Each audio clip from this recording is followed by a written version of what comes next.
Hello everyone, it's me JB from UniqueTutorials. Today in this video I'll show you how to install iOS or iPadOS developer beta in any supported iPhone and iPad devices. So without further more delay, let's begin. So firstly, just open the App Store and just search for one application name as Apple Developer. As I've already downloaded and installed it, so I'm not going to do it again. So you firstly download and install it, and after that just click on open.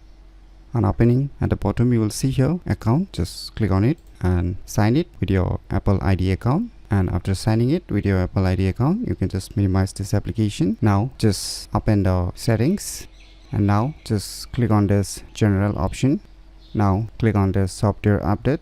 Now you can see here beta updates. So if you have not turned on this beta updates option, then just click on it.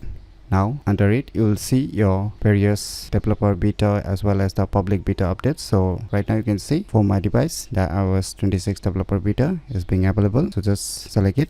Once you have selected the respective developer beta, you can just move back and you can just refresh this page. So now you can see in my case it's up to date. So if any developer beta version is not installed on your respective iPhone or iPad devices, then the respective developer beta OS updates will be shown here, and you can just click on download and proceed with the installations. So in my case there is no more newer developer beta updates. So by using this method you can easily install iOS and iPad OS developer beta in any supported iPhone and iPad devices very easily. So if you never known about the cool tricks, then you should definitely give it a try. So if you find this video tutorial useful, please click on the thumbs like button, and if you're new to our channel, click on the subscribe button, and lastly, thanks for watching.